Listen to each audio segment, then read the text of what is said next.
नमस्कार विद्यार्थी मित्रांनो, मी आविष्कार अनिल डेरे पुन्हा एकदा तुमचं स्वागत करतो स्पॉटलाइट अकॅडमीच्या या प्लॅटफॉर्मवर, जिथं आपण समाजशास्त्र या विषयावर विविध मुद्द्यांवर चर्चा करत होतो. यूट्यूबवर तुम्ही आधी बरेच माझे व्हिडिओ बघितले असाल, ज्यामध्ये सिलेबस आपण डिकोड केला आहे. त्यानंतर ॲन्सर रायटिंगचं इम्पॉर्टन्स, सोशोलॉजीमध्ये काय असेल आणि त्याचबरोबर इतरही काही मुद्दे आपण या ओव्हरऑल जे व्हिडिओ येणार आहे त्यामध्ये बघणार आहोत.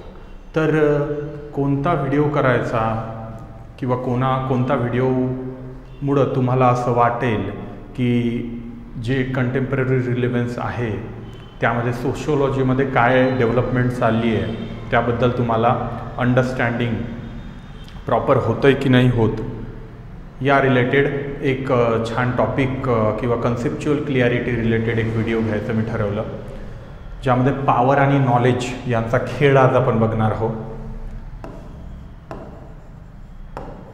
पॉवर आणि नॉलेज यांचा संबंध.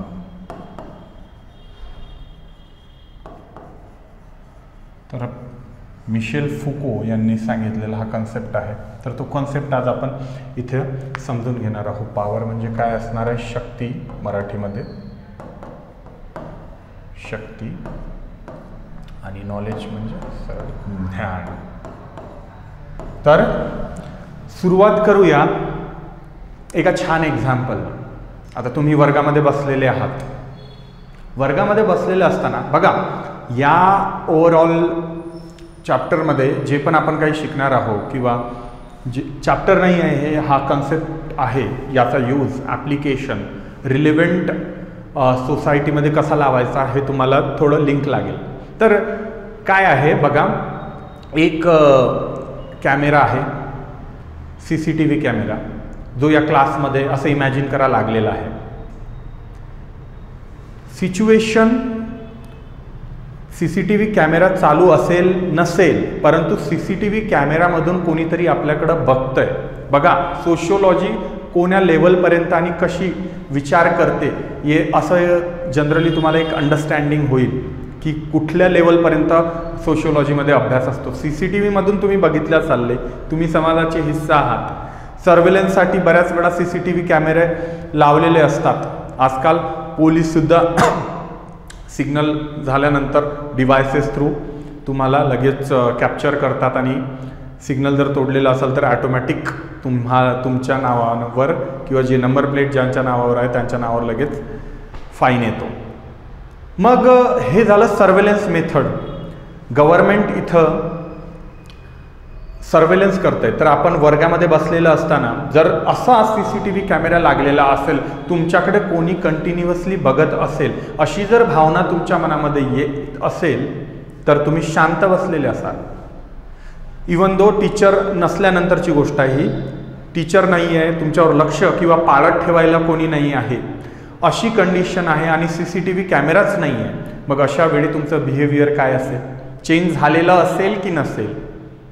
मग हा जो डिफरन्स आहे, हा डिफरन्स सर्व्हेलन्समुळं होतं. मग सर्व्हेलन्स जे आहे, पाळत जी ठेवल्या जाते तुमच्यावर, तीही गव्हर्नमेंट करून किंवा एखाद्या इन्स्टिट्यूशन करून, जिथे इथं कोचिंग क्लास असेल किंवा पोलीस असेल, तर त्यांच्याकडून हा जो असेल, ATMमध्ये कोणी नसतं पण CCTV कॅमेरा नेहमी लिहिलेलं असतं. मेट्रोमधून प्रवास करताना CCTV सर्व्हेलन्स असतं. तर तो कॉन्सेप्ट मिशेल फुकोच्या थेरीसोबत लिंक होतो, आणि तो कॉन्सेप्टच मी आज एक्सप्लेन करणार आहे, की जेणेकरून तुम्हाला कळलं पाहिजे नेमकं त्याला म्हणायचं काय आहे. सर्व्हेलन्स ही पॉवर, पाळत ठेवणं ही पॉवर म्हणून ॲक्ट होते, असा तो कॉन्सेप्ट आहे. तर बघूया, शक्ती आणि ज्ञान, नॉलेज आणि पॉवर. मिशेल फुको म्हणतो की या दोन गोष्टी, हाच एक्झाम्पल मी तुम्हाला देण्याचा प्रयत्न केला. वर्गामध्ये CCTV कॅमेरा असं जर, तर तुम्ही व्यवस्थित वागाल. म्हणजे काय आहे, तुम्हाला असं वाटेल प्रत्येक वेळास की कोणीतरी माझ्याकडे बघतंय, बरोबर. आणि या थ्रूच हा कन्सेप्ट मी तुम्हाला पुढं या PPT मध्ये समजावून सांगणार आहे. तर जनरली काय आहे, मिशेल फुको काय म्हणतो, इंटरलिंकिंग आहे. इंटरलिंकिंग कशाचं आहे? पॉवर, शक्तीचं आणि ज्ञानाचं यांचं इंटरलिंकिंग आहे. आणि हे जे इंटरलिंकिंग आहे, पॉवर कसं नॉलेज शेप करतं आणि नॉलेज पॉवर कशी वाढवतं, हा जो ड्युअल गेम आहे, इथून इथपर्यंत आणि इथून इथपर्यंत विविध एक्झाम्पलमधून हा कन्सेप्ट आपण समजून घेणार आहोत, जेणेकरून याचं ॲप्लिकेशन कुठं येईल ते पण मी समजावून सांगितलेलं आहे पुढं. तर बघूया आता नेमकं काय होतं. Power produces knowledge and knowledge produces power. कसं प्रोड्यूस करत असेल तर बघा, जनरली काय होतं, नॉलेज जे आहे किंवा ज्ञान जे आहे, एक साध्या उदाहरणावरून समजूया. कन्सेप्च्युअल क्लिअरिटी त्याशिवाय होऊच शकत नाही. ब्रिटिशांचं भारतावर आक्रमण झालं, त्यांनी भारतावर असं समजू ताबा मिळवला. मग त्यांचा जो रूल आहे तो व्हॅलिड करण्यासाठी त्यांनी काय केलं, त्यांनी एक नॉलेज बेस बनवला. नॉलेज बेस बनवला, वेगवेगळ्या थेरीज दिल्या, त्यावरून सुप्रेमसी ऑफ व्हाईट का म्हणून सुसंस्कृत बनण्यासाठी त्यांनी एज्युकेशन सिस्टीम आणली, त्यांनी एक नॉलेजचा एक कटोरा तयार केला आणि या थ्रू वेगवेगळ्या थेरीज टाकून हा नॉलेजचा एक बेस तयार केला. आणि ज्यांच्या हातामध्ये पॉवर आहे, जसं की त्यावेळेसचे इंग्रज, तर यांनी हा नॉलेज बेस तयार केल्यानंतर त्यांना लेजिटिमेट वेनं पॉवर एक्सरसाइज करता आली.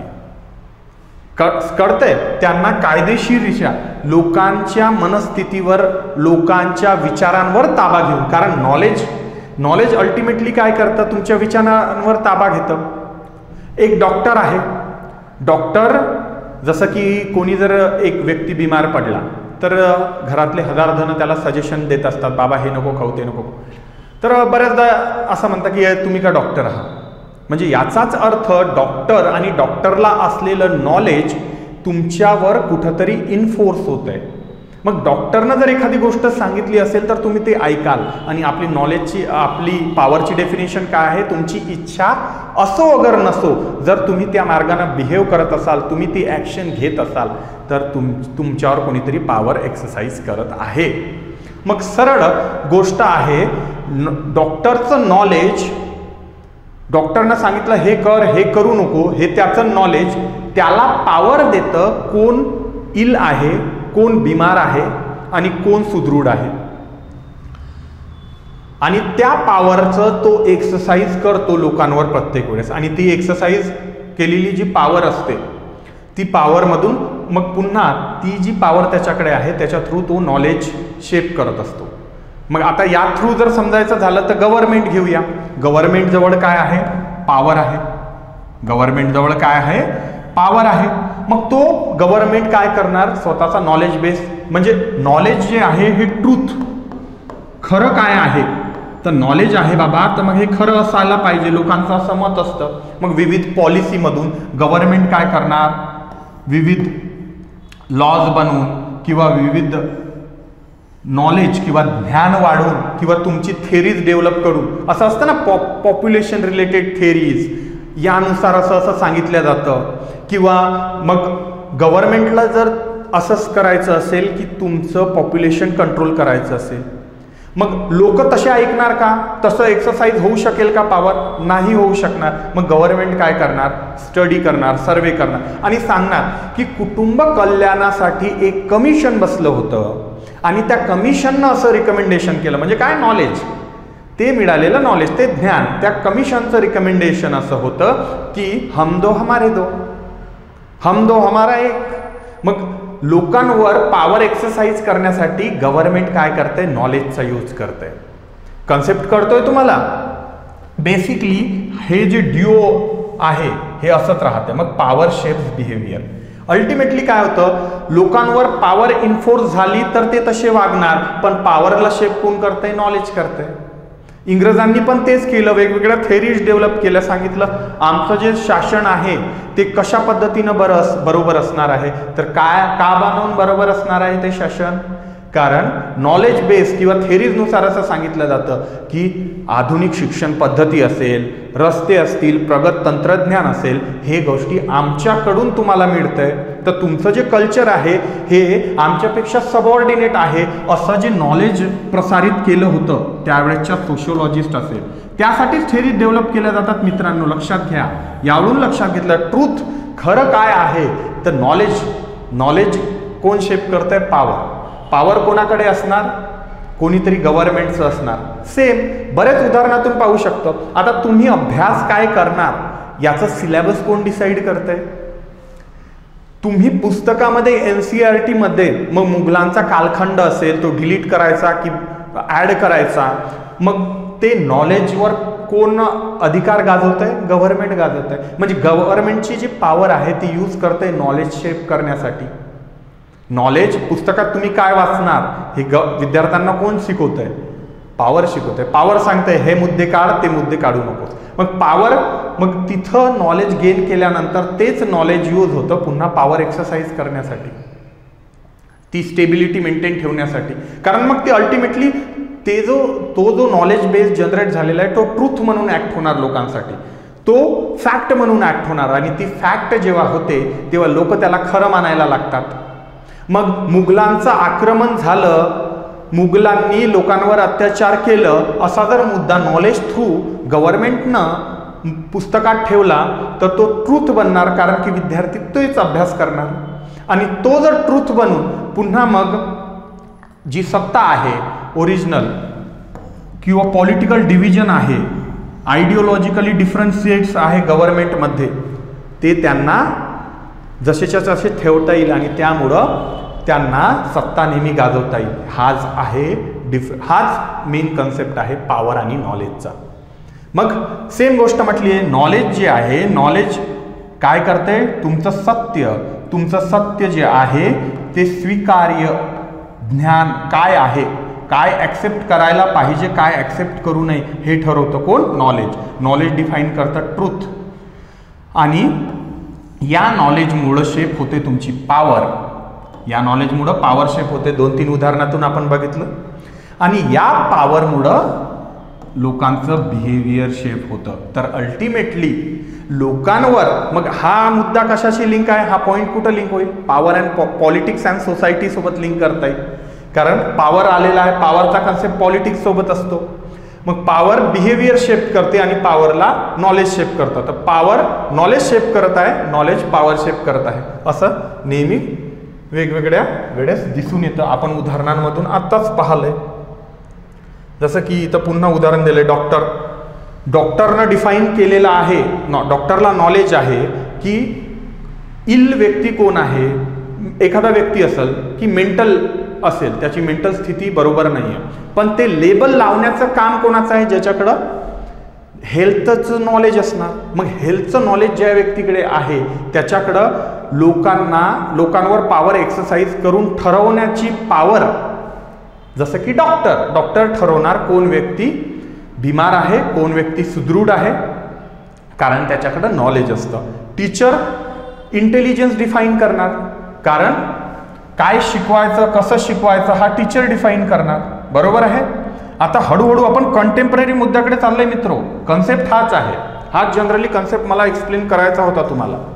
तर मीडिया जे आहे, मीडिया बेसिकली काय होतं, मीडिया मला जवळ पॉवर आहे तुमचे विचार, बिहेवियर किंवा तुमचे कॅरेक्टरिस्टिक्स कसे असायला पाहिजे ते शेप करण्याची. मग ब्युटीला शेप मीडियाजवळ जी पॉवर आहे त्याचा यूज करणार, नॉलेज शेप ब्युटीला डिफाईन करण्यासाठी. मग ब्युटीची खरी डेफिनेशन प्रत्येक वेळेस का चेंज होतं, या कारणामुळं, कारण मीडियाजवळ पॉवर आहे. नॉलेज ब्युटी रिलेटेड काय आहे, व्यक्तीच्या सुंदरते रिलेटेड काय आहे. इंस्टाग्रामवर आपण बऱ्याच वेळा बघतो, रील्समध्ये दाखवल्या जातं, अरे असं हे खा, हे नका खाऊ, ते खा, ते नका खाऊ. अल्गोरिदम्स आजच्या काळामध्ये तुम्ही ऑनलाईन काय बघणार आणि काय बघणार नाही या गोष्टी सुद्धा या गोष्टी सुद्धा हळूहळू कोण शेप करते? अल्गोरिदम्स. अल्गोरिदम म्हणजे काय असतं? एक कोड असतो लिहिलेला.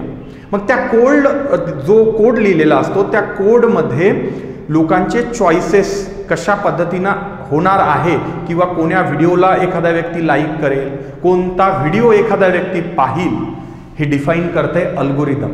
म्हणून यूट्यूबवर तुम्ही बघितलं असाल, तुम्हाला सेम फीड नेहमी येत राहते. का बरं येत असेल? कारण अल्गोरिदम प्रमाणे सेट झालेला आहे, त्यांच्या लक्षात आलेलं आहे तुम्ही कोण्या विचाराचे व्यक्ती आहात.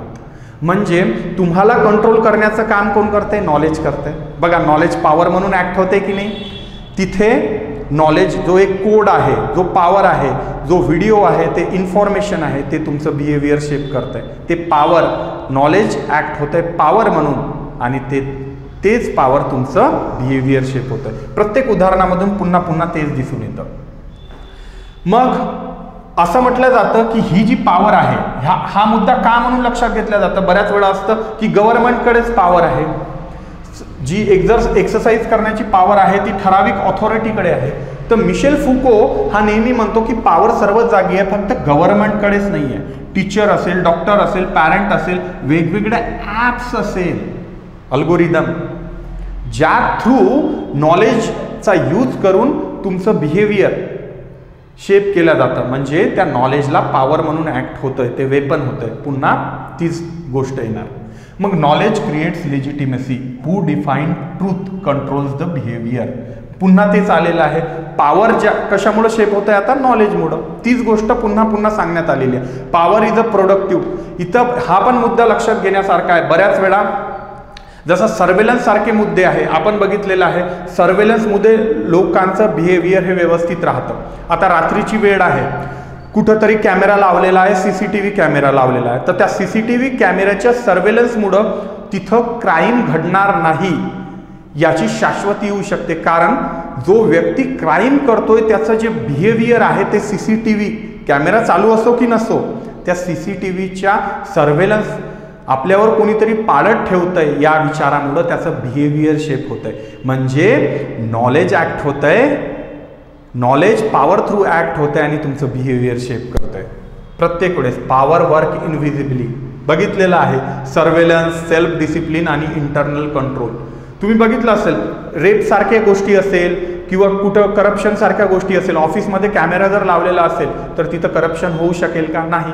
तर मग कुठंतरी छुप्या पद्धतीनं अदृश्यपणे ही पॉवर तुमच्यावर ऍक्ट होते, तुमच्यावर बिहेवियरवर ऍक्ट होते. आणि कशामुळे पॉसिबल झालेलं आहे? नॉलेजमुळं. हा कन्सेप्ट महत्वाचा आहे. पेनॉप्टिकॉन. काय म्हटलेलं आहे पेनॉप्टिकॉन म्हणजे? बघा, एक सिंपल कंडिशन असते. यामध्ये एक जेलची आकृती सी शेपमध्ये डेव्हलप केलेली असते, कोणत्याही जेलची, आणि इथं जेलचे असे वेगवेगळे दरवाजे इथं कैदी ठेवलेले असतात, आणि पोलीस एकच असतो इथं मधामध्ये, इथं पोलीस किंवा त्यांचं. तर काय होतं, अशी जर सिस्टीम लागू केली तर पोलीस एक जरी असेल ना, तर प्रत्येकाला असं वाटतं की पोलीस किंवा त्याची यंत्रणा किंवा सुरक्षा यंत्रणा आपल्याकडे कंटिन्युअस पाळत ठेवत आहे. त्यामुळे यांच्या मनामध्ये कधीच येणार नाही की आपण इथून पळून जावं. बेसिक कन्सेप्ट आहे हा जर तुम्हाला प्रत्येक वेळेस, मग हा कन्सेप्ट लावायचा कुठं? जेलचा कन्सेप्ट लावायचा कुठं? जर तुम्हाला प्रत्येक वेळेस आपल्याला कोणीतरी बघत आहे, हा कन्सेप्ट आधी रिलिजनमध्ये लावायचा. अरे कोणी बघत नसेल तर देव तर बघतोय ना. मग तिथं व्हॅल्यू यायच्या, तुमच्या व्हॅल्यूज काय करायच्या? तुमच्या मूल्याप्रमाणे किंवा धर्म किंवा रिलिजन प्रमाणे असं सांगितलं जायचं की देव बघतोय, नाही कोणी बघत असेल तर. आणि जर कोणीतरी बघतोय हा कन्सेप्ट आला तर तुमचं बिहेवियर ऑटोमॅटिक चेंज होतं. तुम्ही रूममध्ये एकटे असाल तर तुमच्या मनामध्ये वेगळ्या गोष्टी येतात. तुम्ही समाजासोबत मिक्स होत असाल तर तुमच्या मनामध्ये वेगवेगळ्या गोष्टी येतात. म्हणजे अशी व्यवस्था आहे ही, जिथं तुम्हाला पाहिले जात आहे असं वाटल्यामुळं तुम्ही व्यवस्थित वागता. जेलमध्ये एकच पोलीस ऑफिसर कंटिन्युअस सर्व दरवाजांकडे पाहत आहे असं लक्षात येत असल्यामुळं, बघा इथपर्यंतचा स्टडी झालेला आहे की सर्वेलन्स कशा पद्धतीनं होते. याचे पॉझिटिव्ह निगेटिव्ह ऍस्पेक्ट आहे, आपण पाहू पुढं. पण जनरली आता उदाहरण सीसीटीव्ही इन स्कूल्स त्यासाठीच लावलेले असतात की कोणतं क्राईम घडू नये, या उद्देशानं पोलीस चेकपॉईंट असेल, ऑनलाईन एक्झाम मॉनिटरिंग, बरं UPSC MPSCच्या एक्झाम तुम्ही द्यायला जातात तेव्हा पण ते कॅमेरा वगैरे लावलेला असतो, त्यामुळे चिटिंग न करण्यासाठी प्रवृत्त असता की नको चिटिंग नको करायला, आपण कॅमेरामध्ये दिसत आहोत. अल्गोरिदम्स आहे तुमचं बिहेवियर, हे रिलेव्हंट मुद्दा आहे. सोशल मीडियावरचं जे अल्गोरिदम आहे तो अल्गोरिदम डिसाईड करते की तुमचं बिहेवियर कसं असणार. मग तो अल्गोरिदम किंवा ते नॉलेज पॉवर म्हणून ऍक्ट होत आहे तुमच्या बिहेवियरवर. तुमचं वर्तन ट्रॅक केलं जात आहे आणि अंदाज लावला जातो आहे. मग हा मुद्दा का लक्षात घेण्यासारखा आहे, जेव्हा जेव्हा यावर क्वेश्चन येईल तेव्हा मिशेल फुकोचा पॉवर आणि नॉलेजचा कन्सेप्ट आपल्याला इथं लावायचा आहे. जेव्हा जेव्हा सर्वेलन्सचा मुद्दा येईल, जेव्हा जेव्हा कास्ट सिस्टीमच्या मुद्द्याशी तुम्ही लिंक करू शकता. हा बघा, हे लिंकेजेस शोधायचे. मग हा मुद्दा आहे ना, मग कास्ट सिस्टीम सोबत कसा लिंक करणार. चातुर्वर्णीय व्यवस्था आहे. चातुर्वर्णीय व्यवस्था समाजामध्ये हजारो वर्षापासून चालत आलेला आहे, परंतु ती पॉवर, ती हजारो वर्षापासून पॉवर, ब्राह्मणांनी हे करायचं, क्षत्रियांनी हे करायचं, ही पॉवर जी लोकांवर एक्सरसाइज करत होती समाजातल्या उतरंडीवर, ब्राह्मण, क्षत्रिय, वैश्य, शूद्र, अतिशूद्र, तर त्यासाठी काय होतं, पॉवर म्हणून नॉलेजच ऍक्ट झालं होतं मित्रांनो. कसं, धर्माचं नॉलेज. धर्माचं नॉलेज कसं ऍक्ट होईल यांच्यावर, उतरंडीवर, ग्रंथात लिहून ठेवलेलं आहे, त्या टेक्स्टमध्ये लिहून ठेवलेलं आहे, वेदांमध्ये लिहून ठेवलेलं आहे किंवा मनुस्मृतीमध्ये लिहून ठेवलेलं आहे. अशा पद्धतीचे वेगवेगळे ग्रंथ नॉलेज म्हणून ऍक्ट करायचे आणि हे नॉलेज किंवा ते ट्रूथ म्हणून लोकांवर इम्पॅक्ट व्हायचं. आपण ते करतोय याला जस्टिफिकेशन, जे पॉवर रूल करणारा क्लास आहे, ज्याच्या हातामध्ये पॉवर आहे, ते जस्टिफिकेशन काय देणार, नॉलेजमध्ये असं लिहिलेलं आहे आणि ते ट्रूथ करून व्यक्ती प्रत्येक वेळेस चालणार. कास्ट सिस्टीममध्ये आपण हा मुद्दा लिंक केला. बघा किती जागी लिंक होत आहे मुद्दा. मग ऑनलाईन मॉनिटरिंग, एक्झाम मॉनिटरिंग जर असेल, पोलीस चेकअप, आपण ह्यासारखे उदाहरण आता सध्या पण पाहिलं. म्हणजे तुम्हाला एक्सटर्नल फोर्सची गरज पडणार नाही. Surveillance as a power act होत आहे तुम्हाला तुमचं बिहेवियर व्यवस्थित ठेवण्यासाठी. मग आता यामधून काय म्हटलेलं आहे, आजच्या जगामध्ये याचं रिलेव्हन्स, मी माझा लेक्चरमध्ये नेहमीच तुम्हाला त्याचा रिलेव्हन्स सांगणार. का रिलेव्हन्स गरजेचं यासाठी असतं की तुम्ही हळूहळू मग त्या विचार स्ट्रक्चर तयार होतं. आता तुम्ही मिशेल फुको कधी पण लावला तर तुम्ही विसरणार नाही, वेगवेगळ्या अँगलनं त्याचा विचार करणं चालू कराल. तर बघा, इंस्टाग्रामवर रील्स आणि टिकटॉक आहे. तर आता तुम्ही जर फॉलो करत असाल कोणाला, तर त्या अल्गोरिदममध्ये जे डिफाईन केलेलं आहे, तर तुमचं बिहेवियर त्याच्यावरून शेप होताना दिसतंय. बऱ्याच वेळा तुम्ही लाईक कोण्या गोष्टीला करणार, तसेच व्हिडिओ तुमच्या समोर अल्गोरिदम आणू राहिलेला आहे. मग हळूहळू काय हो राहिलेलं आहे, ते जे अल्गोरिदम आहे, तुमची मेंटॅलिटी, तुमचं जे नॉलेज आहे, ते गोष्टी आहे, त्या पुन्हा पुन्हा तुमच्यावर इन्फोर्स करून तेच खरं आहे असं तुमच्या समोर सादरीकरण होत आहे.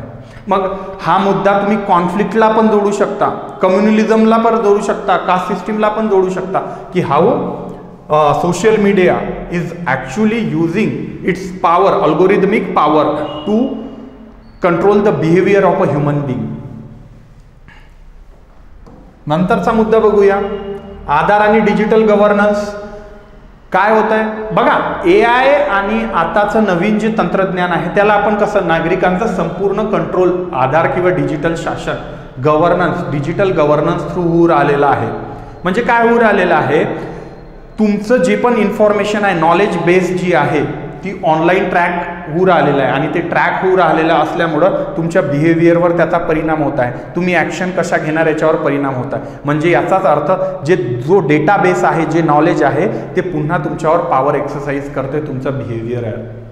स्कूल रँकिंग सिस्टीममध्ये असेल, यश आणि गुणवत्ता परिभाषित करण्यासाठी किंवा हॉस्पिटल डायग्नोसिस, जिथं जिथं आता इथं स्कूल रँकिंग सिस्टीम म्हणजे काय, एक टीचर असेल, टीचरचा नॉलेज शेप करते तुम्हाला किती मार्क मिळणार. मग त्या दृष्टीनं तुम्ही त्यानं केलेला विचार, त्याचा जो नॉलेज बेस आहे तो डिसाईड करणार काय बरोबर आहे, काय गुणवत्तेवाला आहे, काय गुणवत्तेवाला आहे, त्या यशाची डेफिनेशन काय आहे. हा विद्यार्थी चांगला अभ्यास करतोय, यानं चांगलं उत्तर लिहिलंय. मग एखाद्या विद्यार्थ्यांना उत्तर चांगलं लिहिणं म्हणजे यश आहे असं जे नॉलेज शिक्षकाकडे आहे, ते काय शेप करते, होल क्लासचं बिहेवियर शेप करते. आणि सेम हॉस्पिटल डायग्नोसिसमध्ये एक डॉक्टर काय बोलतोय याकडे सर्वांचं लक्ष असतं, कारण की त्याला नॉलेज आहे आणि त्याची नॉलेज ती पॉवर म्हणून तो ॲक्ट करतोय दुसऱ्याचं बिहेवियर डिस्कस करण्यासाठी. मीडिया नॅरेटिव्ह पण आपण समजून घेतलेला आहे. मग या कंटेम्पररी मुद्दा मीडिया नॅरेटिव्ह म्हणजे ब्युटीचा कन्सेप्ट. आता असं म्हटलं जातं की सळ पातळ दिसणं. आधीचा एखादी जर कम्युनिटी असेल तर त्यामध्ये जसं तुम्ही टायटॅनिक मूवी जर बघितला असेल तर त्यामधली हिरोईन जर बघितली तर थोडी गलेलठ्ठ असते, तिचे गालं वगैरे वर आले, कारण तेव्हा खायला कमी भेटायचं. मग खायला कमी भेटायचं तर ब्युटीची डेफिनेशन होती की ज्याला खायला भेटतंय तो श्रीमंत. पण ब्युटीची डेफिनेशन पुन्हा चेंज केली. मग खरं काय, नॉलेज बेस जो आहे तो नॉलेज बेस खरा आहे हे कोण ठरवत आहे? पॉवर स्ट्रक्चर ठरवत आहे. मग पॉवर स्ट्रक्चर प्रत्येक वेळेस काय करणार? ज्याच्या हाती पॉवर आहे, जसं इंग्रजांनी केलं, भारत सरकार करत असेल तर पॉवर स्ट्रक्चर नॉलेज शेप करतं आणि तेच नॉलेज जस्टिफाय करतं पॉवर एक्सरसाइज करणं. मग हे सर्क्युलेशनमध्ये चालत राहतं. एकूणच इथंच ही थेअरी आहे, एवढाच कन्सेप्ट आहे. तुम्हाला विविध एक्झाम्पलमधून मी समजून सांगण्याचा प्रयत्न केला की नॉलेज आणि पॉवर जे मिशेल फुकोनं सांगितले ती इंटरलिंक कशी आहे आणि समाजातल्या वेगवेगळ्या मुद्द्यांचा अभ्यासही आपण केलेला आहे, ज्यावरून तुमचा पॉवर आणि नॉलेज हा कन्सेप्ट व्यवस्थित क्लिअर झाला असेल मी अशी अपेक्षा करतो. असेच विविध व्हिडिओ आपण घेऊन पुढं पण येऊया. कन्सेप्च्युअल क्लिअरिटी तुम्ही कमेंट्समध्ये सांगू पण शकता. असे कोणते मराठीमधले मुद्दे जर गरजेचे असेल किंवा एखाद्या विषयावर तुम्हाला कन्सेप्च्युअल क्लिअरिटी पाहिजे असेल तर त्याबद्दलही बोलू शकता. आपली बॅच ही सोशिओलॉजी रिलेटेड स्पॉटलाईटमध्ये लवकरच लॉन्च होत आहे, जिथंही आपण असे कन्सेप्ट फ्लोमध्ये चॅप्टर वाईज व्यवस्थित शिकणार आहोत आणि ॲन्सर रायटिंग आणि मेंटरशिप वगैरे पण आपण तिथे बघणार आहोत. तुम्हाला जॉईन करायचं असेल तर तुम्ही दिलेल्या नंबरवर संपर्क साधू शकता. लवकरात लवकर बॅच स्टार्ट होत आहे, लवकर लवकर डिसिजन घ्या आणि अशा पद्धतीचं इंटरॅक्टिव्ह लर्निंग जर असेल तर तुमच्या डोक्यावरचा ताणही कमी होईल असं मला वाटते.